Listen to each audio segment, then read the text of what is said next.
High court বলেছে যে এক কাজ করবেন শুভেন্দুবাবু, আপনি একটু বাংলার মানুষকে শান্তিতে থাকতে দিন। সব থেকে বড় চোর তো ওর আগে জেলে যাওয়া দরকার। উনি যদি এত বড় ব্যাপার বেটা হয়ে থাকতো তাহলে উনি কেন বি টিমটা তৈরি করলেন? কিচ্ছু যখন পারছেন না, তারা শুধুমাত্র বাংলার মানুষের সাথে ভাওতাবাজি করে যাচ্ছেন। অ্যাকচুয়ালি এরা এটাকে একটা বলতে গেলে প্রোপাগান্ডা একটা আইন এরা পাস করাতে চেয়েছিল। সে বলছে 100 বছর নাকি তার দল বিজেপি থাকবে ক্ষমতা। আরে 100 বছর কেন, 100 দিনেই তো ধর্ষণের হারের সংখ্যা দেখো কত, 100 দিনেই খুনের সংখ্যা দেখো কত। তারা করতে পারছেন না, তারা ছেড়ে দিন না। বাংলার মানুষের কাছে বলে দিন যে আমরা এটা প্রতিশ্রুতি করেছিলাম কিন্তু আমরা এই জিনিস করতে পারছি না, সেটা তারা জানিয়ে দিক। একটা মন্ত্রীর, একটা নেতার 4-4টে আত্মসহায়ক মরে গেল, মার্ডার হয়ে গেল, একটা তদন্ত হলো না, একটা জেল হলো না, একটা ফাঁসি হলো না, কিছু হলো না। আর সব থেকে বড় কথা, গুন্ডা দমন বিল তার উপর প্রয়োগ করুক না। রাজ্যে গুন্ডা দমন আইনকে চ্যালেঞ্জ জানিয়ে কলকাতা হাইকোর্টে জনস্বার্থ মামলা দায়ের করা হয়েছিল। এবার সেই মামলা খারিজ করলো কলকাতা হাইকোর্ট। গতকাল তপব্রত চক্রবর্তী ডিভিশন বেঞ্চ জানিয়ে দিল, এই যে রায় অর্থাৎ গুন্ডা দমন বিল, সেই গুন্ডা দমন বিলের ক্ষেত্রে রাষ্ট্রপতির কাছ থেকে কোনো রকম অনুমোদন বা অ্যাসেসমেন্ট এখনো পর্যন্ত এসে পৌঁছায়নি। তার জন্য সম্পূর্ণভাবে বাতিল হলো এই আইন। এবং অন্যদিকে দেখা যাচ্ছে বিধানসভায় যখন গুন্ডা দমন বিল পাশ হলো, রাজ্যপালের স্বাক্ষর করা হয়েছিল, কিন্তু পরবর্তীকালে সেই স্বাক্ষর প্রত্যাহার করা হয়। রাজ্যপাল এই বিষয়কে কেন্দ্র করে রাষ্ট্রপতি ভবন বা রাষ্ট্রপতির কাছে অনুমোদন জানানোর পরেও কোনো রকম কিন্তু অ্যাসেসমেন্ট আসেনি রাষ্ট্রপতির কাছ থেকে। তাহলে সুতরাং তপব্রত চক্রবর্তী ডিভিশন বেঞ্চ একেবারে স্পষ্ট করে জানিয়ে দিল যে এই আইন বাস্তবে কোনোভাবেই কার্যকর করা যাবে না। সুতরাং আদালত চত্বরে এই মামলার আর কোনো শুনানি হবে না, এমনটা কিন্তু বার্তা দিল তপব্রত চক্রবর্তী। তাহলে অন্যদিকে একটা কথা স্পষ্টভাবে বোঝা গেল, শুভেন্দু অধিকারী এতদিন ধরে তিনি যা প্রতিশ্রুতিগুলো দিয়ে এসেছিল, তিনি বলছিলেন যে মহিলাদেরকে বাস ভাড়া ফ্রি করে দেওয়া হবে এবং মহিলাদের জন্য অন্নপূর্ণা যোজনাও দেওয়া হবে 3000 টাকা। কথা মতো প্রথম 2 মাস হলো, কিন্তু তারপরই 3 মাসের বেলায় কিন্তু একেবারে সবকিছুই গরমিল দেখা গেল। শুভেন্দু অধিকারী সমস্ত কথাই কিন্তু এখন তিনি খেলাপ করছেন, অর্থাৎ কথা দিয়ে কথা রাখছেন না। আর এই বিষয়কে কেন্দ্র করে যখন আমরা জানতে চাইলাম গুন্ডা দমন আইনকে কেন্দ্র করে, তিনি বললেন যে যে সমস্ত ব্যক্তিরা ছাত্র আন্দোলনের সময় সাংবাদিকদের ওপর নিগ্রহ করেছিল, অর্থাৎ সাংবাদিকদের গায়ে হাত তুলেছিল, তাদের বিরুদ্ধেও সেই গুন্ডা দমন আইন লাগু করা হবে। কিন্তু বাস্তবে এখনো পর্যন্ত গুন্ডা দমন আইন কিন্তু চালুই হয়নি। এই নিয়ে ঠিক কি বলছেন তৃণমূল কংগ্রেসের কর্মীরা, অর্থাৎ কালীঘাটপন্থী তৃণমূলরা, শোনাবো আপনাদের। শুভেন্দু অধিকারী ক্ষমতায় আসার পর থেকে বারংবার করে বলছেন যে গুন্ডা দমন আইন আনবে এবং বেছে বেছে গুন্ডাদের শায়েস্তা করা হবে, কিন্তু গতকালকে কলকাতা হাইকোর্ট সেই আইনটি খারিজ করে দিল। কি বলবেন? বারংবার কথার খেলাফ করছেন। একবার বলছেন মহিলাদের জন্য বাসের ভাড়া ফ্রি, তারপর বলছেন পিঙ্ক কার্ড লাগবে, আবার তিনি বলছেন যে কখনো কখনো অন্নপূর্ণা ভান্ডার 2 মাস ঢোকার পর 15 মাসে ঢুকছে না। এই যে কথার খেলাফ, মুখ্যমন্ত্রীর কিভাবে দেখছেন? দেখুন, প্রথমত গুন্ডা দমন আইন তারা বিধানসভায় নিশ্চয়ই তারা পাশ করেছেন। সেই গুন্ডা দমন আইনটা তাদের বোঝা উচিত যে একটা আইন যখন করতে হয়, একটা বিলকে যখন আইনে প্রণীত করতে হয়, তখন সেটাকে আমাদের মাননীয় রাজ্যপাল এবং মহামহিম রাষ্ট্রপতি তাদের সিগনেচার লাগে। এই ধরনের একটি আইনে যেখানে মহামহিম রাষ্ট্রপতির সিগনেচার লাগবে, অ্যাসেন্ট লাগবে, সেটা না নিয়ে তাহলে জিনিসটা আইন হতে পারে না। এটা এখনো বিল পর্যাতেই পড়ে রয়েছে। তো যেটা রাষ্ট্রপতি সই পায়নি, যেটা এখনো গেজেট নোটিফিকেশন হয়নি, সেটা তো আইন নয়। তো সেই আইনের, সো কল্ড আইনের একটি ধারা নিয়ে তারা কি করে মানুষকে গ্রেপ্তার করতে পারে, তাদের বিরুদ্ধে সেই আইনে কি করে কেস হতে পারে? তো খুবই ন্যাচুরালি হাইকোর্ট এই জিনিসটাকে খারিজ করে দিয়েছে, কেসটাকে খারিজ করে দিয়েছে। তো আইনটা আগে এটা আইনে মানে প্রণীত হোক। ঠিক যেরকম ভাবে আমাদের অপরাজিতা বিল রাজ্য বিধানসভায় পাস হয়েছিল, একই রকম ভাবে এই আইনটা গুন্ডা দমন আইনও পাস হয়েছে রাজ্য বিধানসভায়, কিন্তু যতক্ষণ না রাষ্ট্রপতি সই করছে সেটা আইন নয়। তারা একের পর এক তারা যেগুলো বলে গেছে, তারা যেগুলো প্রতিশ্রুতি দিয়ে গেছিল, সেটা আপনি মহিলাদের ফ্রি বাস যাত্রা বলুন, এটা তো অমিত শাহ এসে বাংলায় এসে বলে গেছিল। তারপরে শুভেন্দু অধিকারীও আরও যা বলেছিলেন, অন্নপূর্ণা ভান্ডারের কথা বলুন, একটাও তো প্রতিশ্রুতি তারা রাখতে পারছে না। তো ভাড়ে মা ভবানী তারা করতে পারছেন না, তারা ছেড়ে দিন না। বাংলার মানুষের কাছে বলে দিন যে আমরা এটা প্রতিশ্রুতি করেছিলাম কিন্তু আমরা এই জিনিস করতে পারছি না, সেটা তারা জানিয়ে দিক। কেন বাংলার মানুষের সাথে এই তঞ্চকতা, এই ভাওতাবাজি তারা বারবার করছেন? এটাই আমাদের প্রশ্ন। আমাদের প্রশ্ন খুবই সিম্পল। আপনারা বলেছিলেন যে লক্ষ্মীর ভান্ডার পায় 2,000 টাকা পেতো, এখন 3,000 টাকা পাবে। আপনার মাতৃশক্তি কার্ড আপনারা সাইন করিয়েছিলেন, আপনারা অগ্নিমিত্রা পাল এসে বলেছিল কোনো নতুন ফর্ম ফিল আপ করতে হবে না, পরে তিনি আবার একটা 13 পাতার ফর্ম দিলেন। তো এই একটার পর একটা বিষয় আমরা যেগুলো দেখলাম, সেখানে বিজেপি বারবার নিজেদের কথার খেলাফি করছে। এটাকে ওই আমার একজন মানে ইতিহাসে পড়েছিলাম তুগলক, মোহাম্মদ বিন তুগলক, সেই তুগলকের মতন বিষয় হয়ে গেছে। আজ যেটা করবেন ভাবছেন কাল পরিবর্তন করছেন, এইরকম করে করে মানুষের তিতিবিরক্ত হয়ে যাচ্ছে। মানুষে বুঝতে পারছে এদের কোনো কাজ করার ক্ষমতা নেই। এরা ডাবল ইঞ্জিন সরকার বলুক আর ট্রিপল ইঞ্জিন বলুক, কোয়াড্রাপল ইঞ্জিন বলুক, কিচ্ছু লাভ হবে না। তারা যতক্ষণ না মানুষের পরিষেবা দিতে পারছেন। এবং তাদের আরেকটা জিনিস মনে রাখতে হবে, মমতা ব্যানার্জির সরকারকে তারা সেই সরকারকে সাকসিড করেছে। তো মমতা বন্দ্যোপাধ্যায়ের সরকার 100টার ওপরে প্রকল্প বাংলার মানুষের জন্য দিয়েছিল, তারা বলেছিল সমস্ত প্রকল্প চালাবো। আজকে দেখুন কিছুই তারা চালাতে পারছেন না। কিচ্ছু যখন পারছেন না, তারা শুধুমাত্র বাংলার মানুষের সাথে ভাওতাবাজি করে যাচ্ছেন এবং বাংলার মানুষ সেটা বুঝতে পারছে। 3 মাস হয়েছে, তো একটু অপেক্ষা করুন, দেখুন বাংলার মানুষ পথে নামবে। দেখুন আজকে গুন্ডা দমন যে আইনটা এরা বলছে, কিন্তু গুন্ডা দমন আইন অ্যাকচুয়ালি এরা এটাকে একটা প্রোপাগান্ডা, ধরতে গেলে প্রোপাগান্ডা একটা মানে আইন এরা পাস করাতে চেয়েছিল, কিন্তু সেটা হয়ে ওঠেনি বা হয়নি, কিন্তু সেটা ওরা প্রচার করে গেছে। এটা একটা ন্যারেটিভ প্রচার, যাতে তৃণমূল কংগ্রেস বা কংগ্রেসের কর্মীরা যারা স্বতঃস্ফূর্ত দল করে বা মমতা বন্দ্যোপাধ্যায়কে ভালোবাসে বা অভিষেক বন্দ্যোপাধ্যায়কে ভালোবাসে বা তৃণমূল কংগ্রেসকে ভালোবাসে, তাদেরকে ভয় দেখানো, তাদেরকে চমকানো, তাদেরকে বসিয়ে দেওয়া, তাদেরকে পুলিশি হ্যারাসমেন্ট, তার জন্যই আজকে এই গুন্ডা দমন বিল তারা আনতে চেয়েছিল, কিন্তু টোটালটাই ভুয়ো। এটাই হলো গুন্ডা দমন বিল, কারণ এটা পাস করাতে পারেনি, আগামী দিন পাস করাতে পারবেও না। কথার খেলাপ তিনি হ্যাঁ, 100% কথার খিলাপ করছে, এবং সেটা আপনারাও দেখছেন যে বাংলার মানুষও পরিষ্কার, বাংলার মানুষের কাছে সেটা পরিষ্কার হয়ে যায়। শুধু কথার খিলাপ গুন্ডা দমন বিলের আপনি একবার ভেবে দেখুন তো, যখন ওরা মানে বিজেপি ক্ষমতায় আসার কথা, যখন প্রথম বাংলায় ক্ষমতায় আসবে বলেছিল বাংলার প্রত্যেকটি মা বোনের অ্যাকাউন্টে আমরা যখন আসবো তার পরের মাসের 1 তারিখ থেকে 3,000 টাকা তাদের অ্যাকাউন্টে দেবো। আপনি বলুন, আজকে 4 মাস বাংলায় বিজেপি ক্ষমতায় আছে, সেখানে দাঁড়িয়ে এই যে 1 কোটি মহিলা অন্নপূর্ণা ভাণ্ডার পেয়েছে, এবং আমাদের যে তৃণমূল কংগ্রেসের যে সরকার ছিল, তাঁরা দিতেন 2 কোটি 47 লাখ, সেখান থেকে দাঁড়িয়ে 1 কোটি, মানে 1 কোটি 47 লাখ বাদ পড়ে আছে। এবার আপনি বলুন তো, এই 1 কোটি 47 লাখ মহিলা কি বাংলার মহিলা নয়? তার মধ্যে কি গরিব মহিলা নেই? তার মধ্যে কি খেটে খাওয়া পরিশ্রমী মহিলা নেই, যাদের টাকাটা খুবই দরকার, যারা তাদের ওই টাকা দিয়ে তাদের বাচ্চার টিউশনি খরচা, ওই টাকা দিয়ে তার নিজের ওষুধ কেনা বা ওই খরচা দিয়ে তার সংসার চালানো, এরকম কি মানুষ নেই? আপনারা তো অনেক জায়গায় ঘুরছেন, দেখছেন, আপনারাই জবাবটা দেবেন, এবং বাংলার মানুষ আগামী দিন বাংলার মানুষও জবাব দিয়ে দেবে।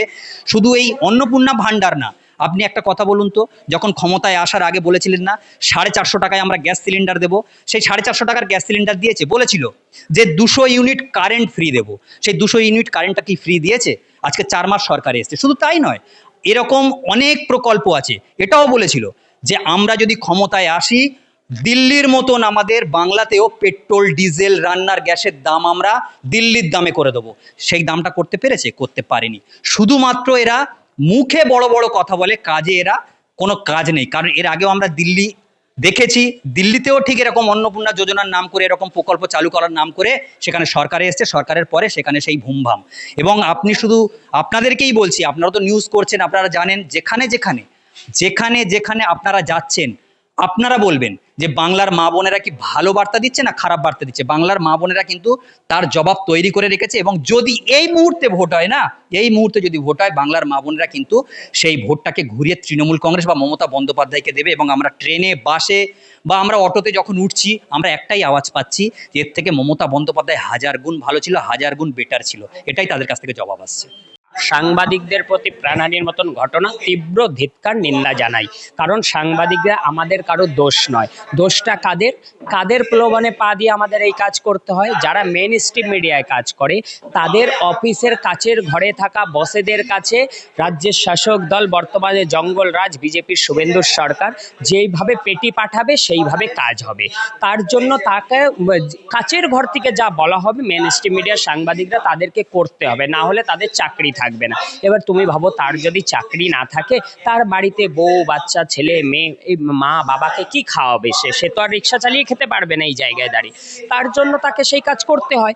সেই ক্ষেত্রে কেউ যদি সাংবাদিকদেরকে খারাপ মনে করে, তাদেরকে মারধর করে এবং তার জন্য তীব্র ধিক্কার নিন্দা জানাই। কিন্তু আরও একটি যে বিষয় তুমি বললে গুন্ডা দমন, আরে গুন্ডা দমন বিল তো প্রথম প্রয়োগ করুক না নিজের পরিবারের উপর, নিজের ভাইদের উপর, নিজের উপর প্রয়োগ করুক না। চারটে আত্মসহায়ক মরে গেল, একটা মন্ত্রীর, একটা নেতার চারটে আত্মসহায়ক মরে গেল, মার্ডার হয়ে গেল, একটা তদন্ত হলো না, একটা জেল হলো না, একটা ফাঁসি হলো না, কিছু হলো না।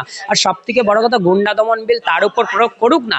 সোনারপুরে 30/5/2026 সর্বভারতীয় তৃণমূল কংগ্রেসের সাধারণ সম্পাদক অভিষেক বন্দ্যোপাধ্যায় তিনি সভা করতে যাননি, তিনি গেছিলেন একটি সন্তানহারা মাকে দেখতে। সেইখানে দাঁড়িয়ে অভিষেক বন্দ্যোপাধ্যায়কে প্রাণঘাতীর মতন হামলা চালানো হয়েছিল। কারা করেছিল? বিজেপি জেলা দপ্তরের। কজন অ্যারেস্ট হয়েছে, কজন শাস্তি পেয়েছে?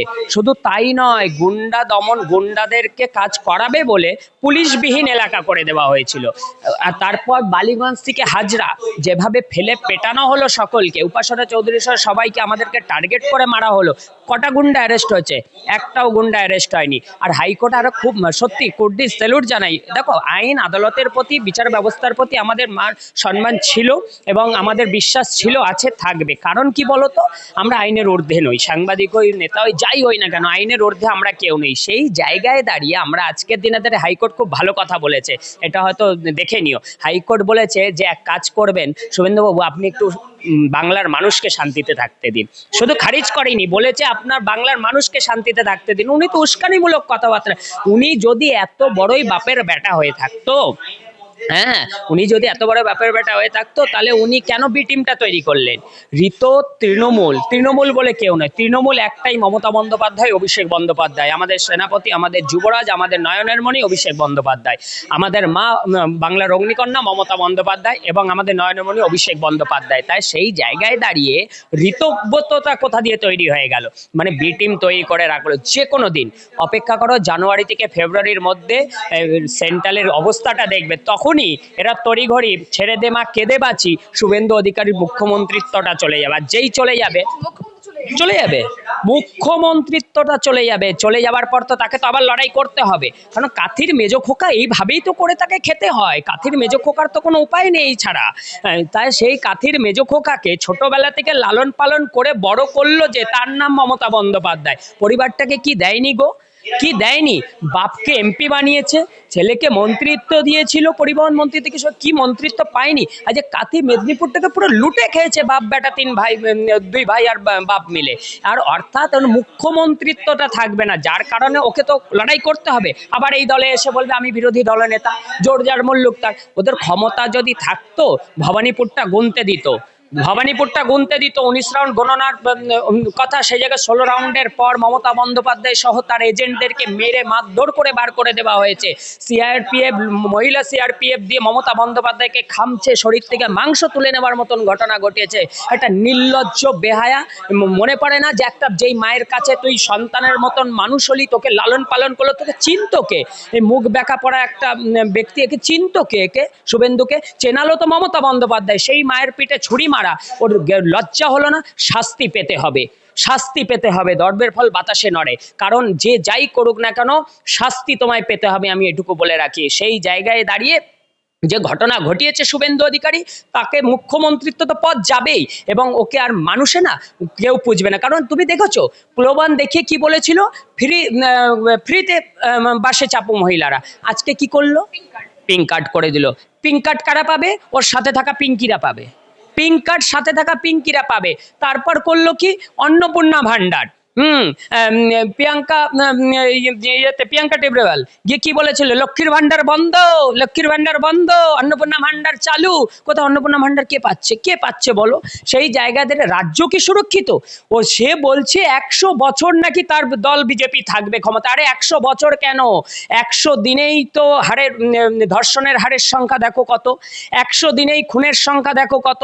আর তৃণমূল কংগ্রেসের কর্মীরা, কালীঘাটপন্থী তৃণমূল কংগ্রেস কর্মীদেরকে প্রত্যেককে মারতে হবে, জেলে দিতে হবে, হমকাতে হবে, ধমকাতে হবে, চমকাতে হবে, এনডিপিএস দিতে হবে। আরে রাখ না জেলে নিয়ে গিয়ে, কবে রাখবি? আসতে হবে না বাড়িতে সরকারের তেল পুড়ে, ভিখারি ভিকমাঙ্গা সরকার একটা, ওকে আমার বাড়িতে আসতে হবে না তৃণমূল কংগ্রেস কর্মীদেরকে তেল পুড়িয়ে বাড়িতে অ্যারেস্ট করতে আসছে, ফোন করে বলে দিক চলে যাব। মায়ের পেট থেকে 10 মাস 10 দিনের পর 10 মাস 11 দিন হতে হয়নি, ডাক্তারবাবু বলেছে সিজার করে বাচ্চাটাকে বার করে দিতে হবে, তাহলে বাচ্চা ভালো থাকবে, বাচ্চার মা ভালো থাকবে। মায়ের পেট থেকে যদি জন্ম নিতে পারি 10 মাস 10 দিন পর জেল থেকেও বেরিয়ে আসবো, কারণ আমাদের আইনের প্রতি ভরসা আছে। দলদাস শুভেন্দুর হয়ে দলদাস করা, তা দেখো মুখ্যমন্ত্রিত্ব চেঞ্জ হয় রাজ্যে, পুলিশ মন্ত্রী চেঞ্জ হয়, পুলিশকে চেঞ্জ হয়, সেই পুলিশ যখন যার তখন তার, কিন্তু আইন আদালত বলে একটা জিনিস আছে। আমরা আবারও বলি, আমরা আইনের ঊর্ধ্বে নই। কলকাতা হাইকোর্টের মহামান্য বিচারপতিরা যেভাবে রায় দিচ্ছে একের পর এক, তাদের কুডনিস জানে, আমি স্যালুট জানাই ওনাদের। সেই জায়গায় দাঁড়িয়ে আইন আছে, আইনে পাকে, তেমন ওনারা সেই আইনিগতভাবে যা রায় দেবে আমরা মেনে নেবো। আমরা যদি অপরাধী হই ফাঁসির দড়ি গলায় দিয়ে দিই, অপরাধী না হই ছাড়তে তো একদিন হবেই। কিন্তু এই জঙ্গল রাজ চলবে না, অপেক্ষা করো জানুয়ারি থেকে ফেব্রুয়ারি। দিল্লি নড়ে গেছে, তুমি বলো না 2014 সালে বিজেপি ক্ষমতায় এলো ভাই আর বহেনও করতে করতে। 2014 থেকে 2026 এই বছরগুলিতে, বিগত বছরগুলিতে তুমি আমাকে একটা দেখাও যে মোদিবাবু এক মাসে এতবার লাইভে এসেছে। আজকে সে বুঝে গেছে যে দিল্লির শিক্ষামন্ত্রী জেএনজিরা খেয়ে ফেলেছে পদ, এবার শুধু মোদিবাবু আর মোটা ভাই অমিত বাবুর পালা, যার ফলে পালার আগে ওরা কি করছে, লাইভ করে বেড়াচ্ছে। এক মাসে কতগুলো লাইভে এলো, তো বলো ফ্রেন্ডস হয়ে যাচ্ছে। ওকে মালাদি খাওয়ানো উচিত, ওই চকলেট খাওয়ানো উচিত, কারণ ওর বিদায় ঘন্টা বেজে গেছে। তাই বিদায় ঘন্টা কালে আমরা না, ওই যখন আমাদের প্রিয় আত্মীয় স্বজন মারা যায় শ্মশানে নিয়ে যাওয়ার সময়, শেষ জ্বলনে দেওয়ার সময় চুল্লিতে দেওয়া বলো হরি হরিবোল বলে বিদায় দিই। তাই বলো হরি হরিবোলের বিদায়টা বেজে গেছে মোদিবাবুর। আর মোদিবাবুর বাজা মানে তার এই ছোটখাটো চালাচামুন্ডা কাথির মেজো খোকা, তাকে তো ছাড়তেই হবে, দল পালাতেই হবে। তা পালালে কিভাবে হবে? ঋতকে ধরেছে এখন, তা ঋতকে ধরে কোনো লাভ হবে নাকি? তৃণমূল একটাই মামাটি মানুষের সরকার। মমতা বন্দ্যোপাধ্যায় ছিলেন, আছেন, থাকবেন। এবং অভিষেক বন্দ্যোপাধ্যায় মাথা নোয়ানোর ছেলে নয়। অভিষেক বন্দ্যোপাধ্যায়কে তো কয়েক হাজার কেস দিয়ে রেখে দিয়েছে। অভিষেক বন্দ্যোপাধ্যায় মাথা নুইয়েছে? অভিষেক বন্দ্যোপাধ্যায় বাপের বেটা। অভিষেক বন্দ্যোপাধ্যায় 56 ইঞ্চি সিনা চওড়া করে ওই ছেলেটা আজও এখান থেকে দিল্লির পার্লামেন্টে গিয়ে টেবিল চাপড়ে বাংলার মানুষের কথা, ডায়মন্ড হাবড়ার মানুষের কথা তিনি বলে চোখে চোখ রেখে লড়াই করে আসেন। আর মোটা ভাই mu mu mu mu mu, বিড়াল যখন ছোট বাচ্চা হয় চোখ ফোটানো হবে সেই মিউ মিউ মিউ মিউ করে। অর্থাৎ অভিষেক বন্দ্যোপাধ্যায়কে চমকে ধমকে লাভ নেই, মমতা বন্দ্যোপাধ্যায়কে তো লাভই নেই। এবং তৃণমূল কংগ্রেস, মমতা বন্দ্যোপাধ্যায়ের সৈনিক কালীঘাট তৃণমূল কংগ্রেস, অর্থাৎ আমাদেরকে চমকে ধমকে লাভ হবে না। যেদিন যেখানে যখন বলবেন কেস দেবেন, যাব সেইখানে, পারলে জেলে ঢুকিয়ে দিন। সারা বাংলার মানুষ কতজনকে জেলে রাখতে পারেন দেখবো। আপনার গুন্ডা দমন বিলের তো স্বীকৃতিই নেই। গুন্ডা দমন বিল তো কি করেছে, সুপ্রিম কোর্টের অর্ডারটা পড়েছো তো? ভালো করেছে, কারণ সুপ্রিম কোর্টও বোঝে যে কাথির মেজো কোকা কি করেছে। খালি ওকে বাঁচিয়ে রেখেছিল শুধুমাত্র এই সুপ্রিম কোর্ট আর হাইকোর্ট মিলে রক্ষা কবচ দিয়ে। সব থেকে বড় চোর তো ওর আগে জেলে যাওয়া দরকার শুভেন্দু অধিকারী।